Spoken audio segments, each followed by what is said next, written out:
So, good afternoon, Marcelle. How are you? Very good. How are you doing, Jen? I'm doing very well. And it's Valentine's Day, It is. Day of Love. So, have you ever, or I'd say, have you ever, or does NET, the neuro emotional technique, is it used to find love? And how can it be used to find love? And have you had any clients where you've used it to find love? I had clients that they came to me to find love, and um, I use that technique and some other techniques, and they did. Doesn't mean everybody would find love, but the one I remember for sure, they found someone. So, but the thing is that neuroemotional technique is a technique that will remove obstacles, right?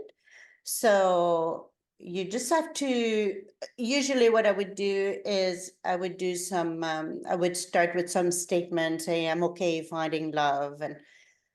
But I might give you a bit of homework before, and for you to write down what do you mean you want to find love? What does it mean to you? You know, and to start writing that down a little bit, what it means, so that you can reflect on really what are we going after, right? Because if it's like if there's no ideas of what you're going after, it's a bit more difficult to grab it.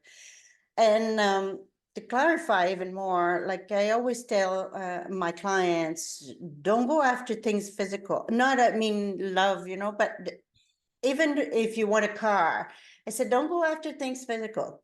Go after whatever you think you want. Why do you want that? Why emotionally? What will it fulfill in you? And what emotionally do you want? And I find when you do that, you open such a bigger door of the universe, or however it is, the energy is sending you the right thing. And sometimes the right thing is not what you thought it was, but it's something that will work really well for you. So yeah, you can do that on, you can help yourself finding person if that's what you want, a person that will help you share life and bring a lot of love into your life and cherish you and nurture you. If that's what you want out of love. You see, I'm giving you what I want. Yeah, that's okay. That's okay. Right. So obviously without revealing a client, but can you share a client scenario about how they approached you on that topic and how you kind of worked through with them, you know, to finding love? Yeah, so some of them, what they were at the workshop, at my big workshop, and so during that workshops, we do a lot of exercises on developing yourself and all that, and finding what you want really for your goals and why you want that and all this. But we do the neuroemotional technique constantly on the whole group, so they realize that, wow, maybe you can help me with more than just this, and so some of the people came from that, and some other people, they were maybe having some other issues, like health issues, and realize more what the neuroemotional technique was about and what could be accomplished with the neuroemotional technique. Is difficult to have a sense of that before you see it and before you have it done on you.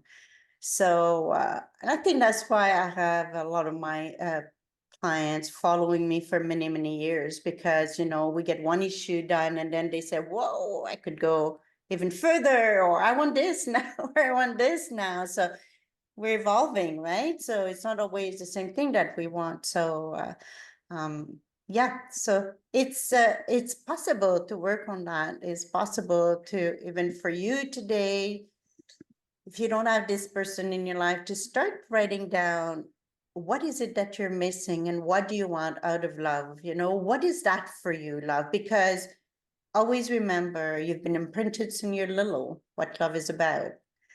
So is that the imprint that you want?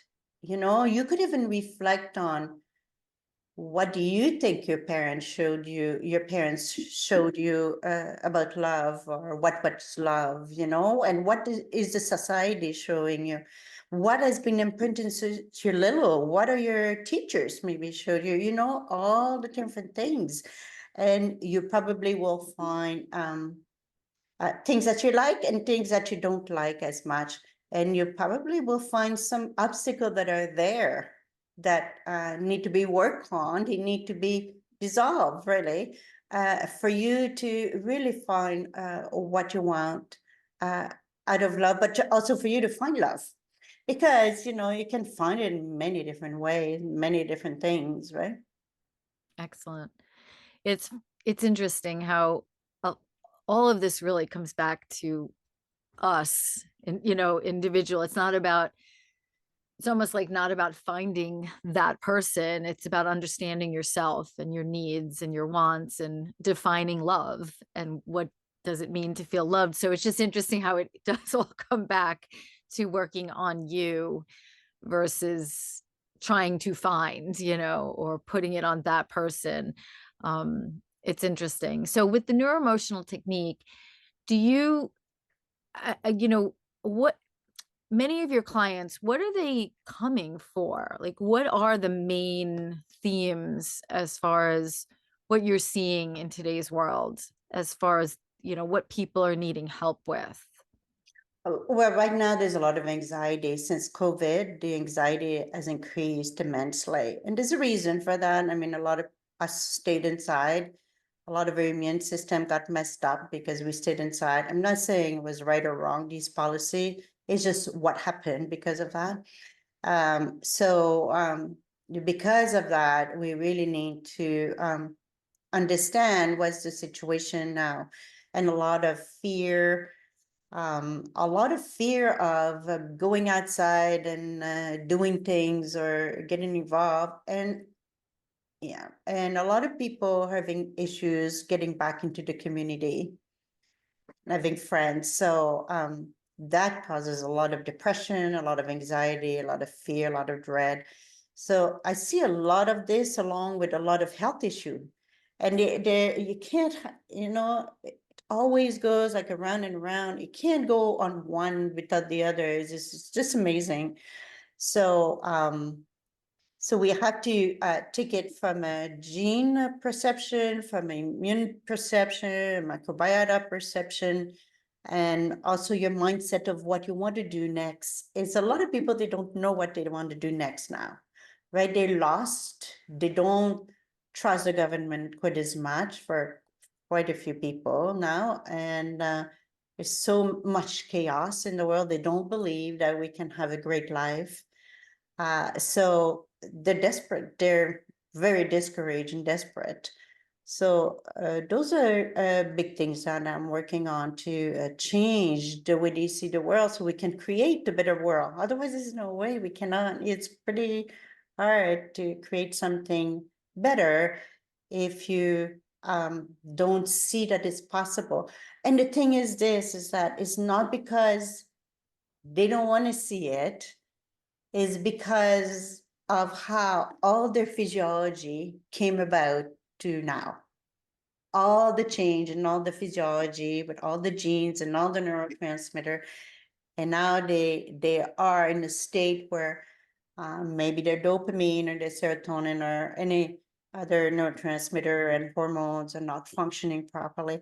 It's interesting, like if some of your neurotransmitter are not being produced properly, produced or metabolized or transported, whatever, or absorbed, you will have problem feeling love, right? And if we don't look at that, this is so difficult then for this person, that thinks has some kind of feeling of wanting to be loved or not even feeling loved or not being able to feel loved by anything. That's something that needs to be corrected. So here a lot of people are coming right now with that, and with PTSD, a lot of PTSD that are coming in, and a lot of immune problems. So you can see that somebody that would have, get better a lot faster from a virus or bacteria. Now they take longer. And I think it's because a lot of the first line of defense is being weakened because we didn't encounter as many people. Yeah. Mm. So I know that both you and your husband practice NET. So do you do it to each other? Do you We do. We yeah. do. We used to do it a lot more to each other. Now I do it on myself and he does it on himself. But when we started with the NET, it was just amazing. It's a very amazing technique to see the results from it. It was just, and it wasn't just on us. Like we were doing it on a lot of our clients, and they were getting better from things that we didn't know how come they were getting better. Anyhow, having said that, at that time, then we got into the NET and energy healing and chakras and testing for supplements and all that. And it brought us to where we are now. Some of it we're not doing as much, but we understand a lot of that. So at some point, we had we were working with chakras and with the neuro emotional technique, and it was it was interesting. We were doing it like close to the body and see, if you were congruent or not congruent, and then if there's something that wasn't congruent, we would correct it. And then we went. I remember my husband lying on the floor and me being standing up on a chair and testing the chakra and. And if it was weak, it was always a spiritual thing. It was so eye-opening for us, very amazing.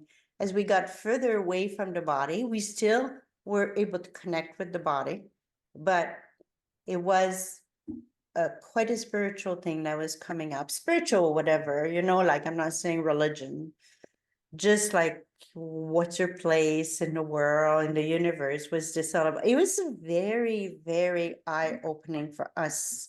So so from there it was even easier to think about energy doesn't have too many bounds, like it doesn't have too many places that it stops, it just flows.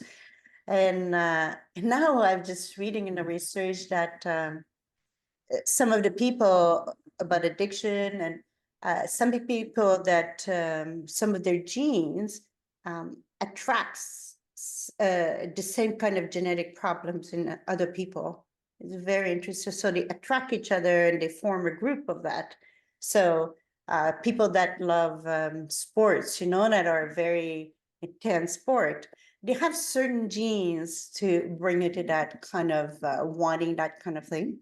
And they get in a group, right? They get in a group of other people that like that. It's very interesting. They were even saying like wife and husband. Uh, so yeah, it's so much out there. So we can do the neuro emotional technique on a thought, an idea, but we can also do it on genes. Well, we can do it on genes. It's not part of the neuro emotional technique. They don't teach that. But because we've experienced so many things, we can do that on genes and help people change that around. So with PTSD, it's very helpful to be able to do that. Excellent, excellent. So now you do it separately though? You don't do it on each other? You don't do it on each other anymore, you do it to Yeah, yourself? so if one was quite sick, we would do it on each other, right? Because sometimes you're too sick in some way, too weak, right? To really do it properly on you. But otherwise, yeah, I mean, I work on myself almost every week, right? So Well, that's because great. I mean, it's the whole thing, practice what you preach, you know? I mean, if it's such an effective technique, why not? You know? that's it, right? Once you see the results of that, it's just amazing. I would not be able to talk to you like that if I hadn't done a neuroemotional technique. I remember the first time that I had to speak in public because I had an organization and they asked me to some other organization asked me to come and talk in public. And I thought, well, okay, I'm gonna go see, the ed speaker previous weeks. And I thought I'll sit there and see because that's what you read, right? You go and see, I'm sitting there, I'm thinking, okay, God, whatever. Um, I've done a lot in my life so far. So if you want to take me away now, that's fine. Take me away now. I don't I don't want to, you know? Yeah, yeah. And but I did the neuro emotional technique and I was able to speak in public, but also I did the neuro emotional technique and I was able to do big workshops of 200 people, and keep the energy going for that. But that only because I put myself in a situation to go in a course that would push me. I didn't want to go, but I put myself in that situation. And all through the course, I was treating myself with the neuroemotional technique to be able to stay there and do it. And at the end, I realized, wow, okay, I've done this. I can do the other stuff. And before a presentation, before any courses, I always do neuroemotional technique on what I'm presenting, make sure I'm congruent with it. So it sounds like over the course of your career, this has been one of the most powerful tools that's not only helped your clients, but has really helped you evolve and Yeah, grow. And it helped me immensely. It helped me with when I had kind of a chronic fatigue syndrome, and it helped me get out of there. Nothing else was doing it. And I think, unfortunately, maybe we present the neuroemotional technique as just being emotional, but the neuroemotional technique has components of nutrition and physiology and lifestyle also along with the emotional, right? So you have to be ready for that also, right? So for me, the neuroemotional technique helped me to know what I needed for supplements, to remove obstacles that would stop me from really bringing more of my potential forward. That's really what it is about, sharing what I need to share. yeah, that's a really good point. I wasn't even thinking the name could be a little limiting. Um, Mhm. but to your point, it's a lot more. It brings a lot more in. As you do the technique, it brings in all those other aspects of what need to be focused on. Yes, I had people sometimes saying, no, no, no, no, I just want the neuroemotional technique, because they think it's just the emotion. And uh, and I'm thinking, oh my Lord, you're restricting me so much on where I can go and what I can do, right? But if this is what they want, that's what they want, right? And I can't No, but make. it's an important point. We haven't brought that up before. I never really thought about that. So I think that's a really impactful point that you brought up. So we'll definitely Mhm. highlight that. Yeah, you always have, it's never just one thing. It's always a group of things. And maybe that's why, you know, maybe things like cancer and all that, maybe that's one of the reasons why they're having so much problem achieving better results, let's say, than what they have now. Because who who can put it all together, but also who has enough of a reflection to step back and say we need to put all aspect, the toxicity of our world, what we eat, the relationships that we have, all of it has an impact on everything, right? And if we cut something off and not, we say, oh no, no, like this is not what we're looking at because we're looking at this enzyme here. um, I think we're missing a big boat. Yeah. I think we're missing a lot of healing actually. Okay. Mhm. Thank you, Dr. Marcel. Oh, my pleasure.